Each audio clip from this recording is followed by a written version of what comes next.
यहाँ हमें एक रेगुलर पॉलीगन के नंबर ऑफ साइड्स फाइंड करना है जब उसका एक एक्सटीरियर एंगल हमें गिवन है 24 डिग्री। अब यहाँ हम एक रेगुलर पॉलीगन की बात कर रहे हैं तो इसके कुछ प्रॉपर्टीज देख लेते हैं पहले। अब रेगुलर पॉलीगन में तीन चीजें हमेशा इक्वल होती है। फर्स्ट है इसके सारे साइड्स, सेकंड है इसके सारे इंटीरियर एंगल्स इक्वल होते हैं और इंटीरियर एंगल्स इक्वल होते हैं इसीलिए सारे एक्सटीरियर एंगल्स भी इक्वल होते हैं।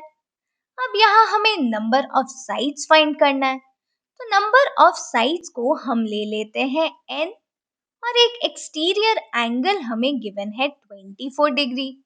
अब हमें पता है कि सम ऑफ एक्सटीरियर एंगल्स होता है 360 और रेगुलर पॉलीगन में सारे एक्सटीरियर एंगल्स इक्वल है तो सम ऑफ एक्सटीरियर एंगल हो जाएगा measure of one exterior angle into number of exterior angles.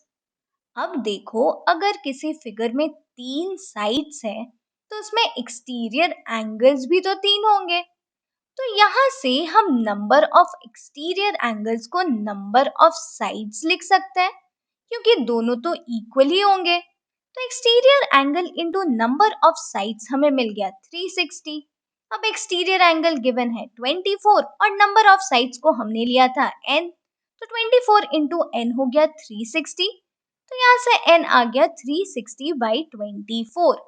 अब देखो 360 और 24 दोनों 6 से डिविजिबल है तो ये हो गया 6 4 24, ये हो गया 6 60 360, तो हमें मिल गया 60/4।